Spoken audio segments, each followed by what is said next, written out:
हत्याकांड में आज हम बड़े बड़े खुलासों पर चर्चा करने वाले हैं। इस हत्याकांड को अब तक 17-18 दिन हो चुके हैं और इस 2 हफ्तों में कई बड़े बड़े खुलासे भी हुए हैं। इस हत्याकांड की नई नई कहानियां भी सामने आई। इस हत्याकांड के मास्टरमाइंड का भी पता चल गया। यह भी पता चल गया कि हत्याकांड की साजिश कैसे रची गई, कब रची गई और कहाँ रची गई। इस भयानक साजिश में कितने कितने लोग शामिल थे। इस हत्याकांड में अब तक 1 दर्जन लोगों को अरेस्ट किया जा चुका है।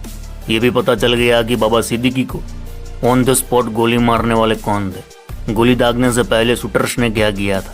यह भी पता चल गया कि बाबा सिद्दीकी को मारने की ये कोई पहली कोशिश नहीं थी। लेकिन अभी भी कुछ कड़ियाँ है जो मुंबई पुलिस को नहीं मिल रही। कुछ सवाल है जिसके जवाब नहीं मिल रहे। चलिए सब कुछ जानते हैं। इससे पहले आज की 2 बड़ी ताज़ा खबरों पर नजर डाल लेते हैं। बाबा सिद्दीकी सलमान खान के बेहद करीबी दोस्त थे।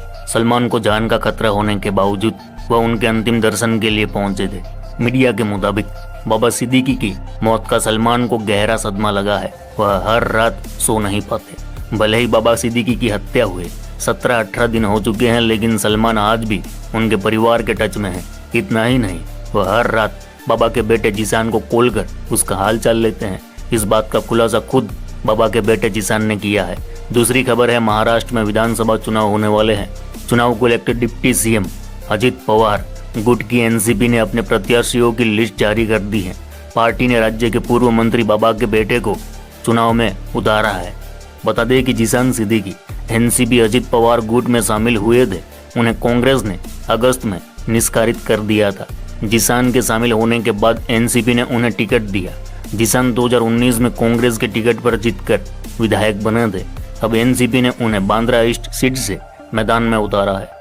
अब आते हैं बाबा सिद्दीकी हत्याकांड पर।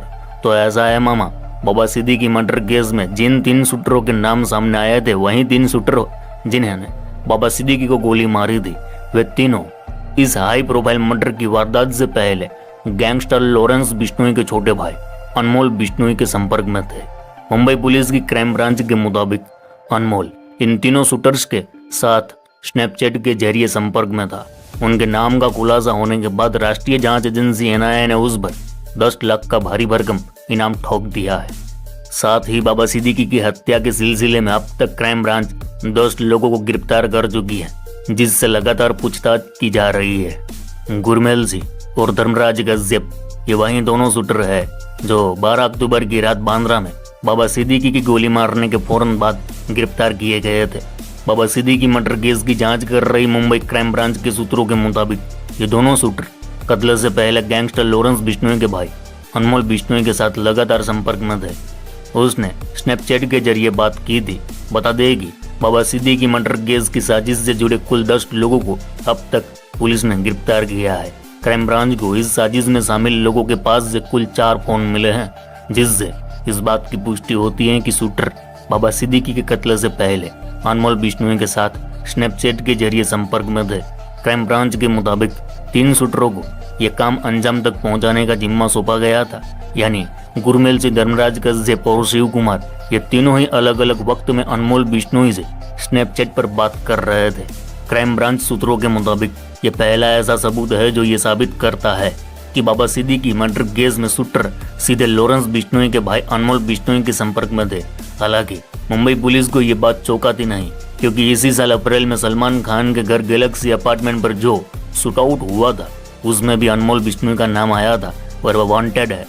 रे मामा, बाबा सिद्दीकी हत्याकांड में गिरफ्तार 10 लोगों से पूछताछ के बाद अब लगभग ये तस्वीर साफ हो गई है कि बाबा सिद्दीकी पर गोली चलाने वालों में मेन शूटर की भूमिका शिव कुमार ने निभाई थी।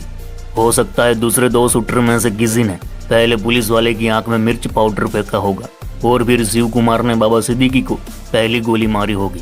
दरअसल बाबा सिद्दीकी की सुरक्षा में 3 पुलिस वाले रहते थे, 2 दिन में और 1 रात में। जब बाबा सिद्दीकी अपने बेटे जिशान के ऑफिस के बाहर खड़े थे, उस वक्त एक पुलिस वाला भी उनके साथ ही मौजूद था। तो शूटरों ने सबसे पहले पुलिस वाले की आंख में मिर्च पाउडर फेंका ताकि वह कोई एक्शन ले पाए उससे पहले बाबा सिद्दीकी पर गोलियां बड़े आराम से दागी जाए। और फिर हुआ भी ऐसा ही।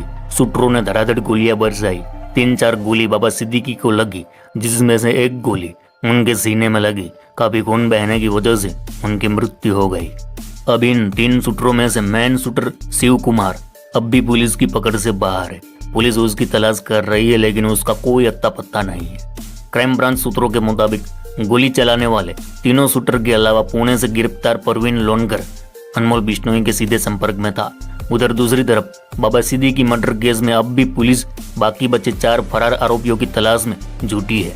इसी बीच गिरफ्तार बाकी आरोपियों से पूछताछ में कई नए खुलासे हुए हैं। मुंबई पुलिस क्राइम ब्रांच सूत्रों के मुताबिक 3 में से 2 शूटर गुरमेल और धर्मराज कश्यप ने बाबा सिद्दीकी को गोली मारने से पहले करीब 15 दिन तक यूट्यूब पर वीडियो देखकर गोली चलाने की प्रैक्टिस की थी। इसके लिए दोनों पिस्टल में बिना मैगजीन डाले ही ट्रिगर दबाने और निशाना लगाने की प्रैक्टिस कर रहे थे। पकड़े गए आरोपियों के पास से शूटआउट में इस्तेमाल 2 पिस्टल भी बरामद कर लिए गए हैं।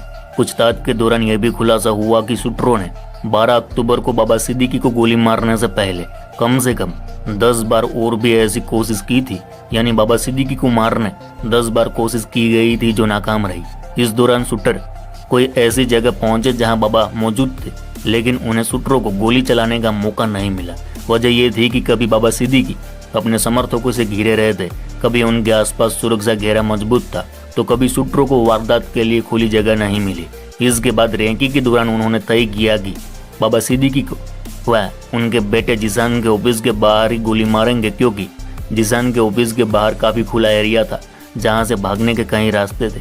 मुंबई पुलिस की क्राइम ब्रांच बाबा सिद्दीकी के कत्ल के सिलसिले में गुरमेल और धर्मराज को वारदात वाली रात ही मौके से गिरफ्तार कर चुकी थी। तीसरा आरोपी प्रवीण लोनकर पुणे से पकड़ा गया। इन तीनों से पूछताछ के बाद साजिश में शामिल एक और शख्स का नाम सामने आया, हरीश कुमार निषाद। हरीश कुमार भी पुणे में ही परवीन के तबेले के बराबर में कबाड़ी की दुकान चलाता है। पुलिस सूत्रों के मुताबिक परवीन ने ही निषाद को 60,000 रुपये दिए थे। पुणे में ही एक पुरानी बाइक खरीदने के बाद निषाद वही बाइक खुद से चलाता हुआ मुंबई पहुंचा था।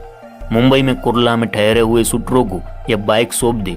पुलिस ने कुर्ला के उसी घर से यह बाइक बरामद कर ली है। हालांकि आरोपियों की गिरफ्तारी के बावजूद 2 चीज ऐसी है जो अब भी मुंबई पुलिस को खटक रही है। पकड़े गए 2 आरोपियों के पुराने तार बेशक लॉरेंस गैंग से जुड़ रहे हैं, लेकिन खुद लॉरेंस गैंग बाबा सिद्दीकी के कत्ल में शामिल है, ऐसा कोई सबूत अभी तक मुंबई पुलिस को हाथ नहीं लगा है। एक जिशान अख्तर और दूसरे शुभम लोनकर का पहले बेशक लॉरेंस गैंग से संपर्क रहा है, लेकिन जिन 3 शूटरों ने इस काम को अंजाम दिया उसका लॉरेंस से कोई रिश्ता अब तक साबित नहीं हो पाया। जिस पोस्ट को लेकर यह दावा किया गया कि बाबा सिद्दीकी के कत्ल की जिम्मेवारी लॉरेंस गैंग ने ली है, उस पोस्ट को लेकर भी अब तक तस्वीर साफ नहीं हो पाई। असल में 13 तारीख की सुबह इस पोस्ट को सोशल मीडिया पर डालने के फौरन बाद उसे डिलीट कर दिया गया था। बाद में यह जो पोस्ट सर्कुलेट हुआ ये उसका स्क्रीनशॉट है। इस पोस्ट को लेकर मुंबई पुलिस को शक इसलिए भी है क्योंकि इससे पहले लॉरेंस गैंग की तरफ से जब भी कोई पोस्ट डाला गया वह या तो उसके खास रोहित गोदारा, अनमोल बिश्नोई या गोल्डी बराड़ की तरफ से ही डाला गया, लेकिन इस पोस्ट में ऐसा कुछ नहीं था।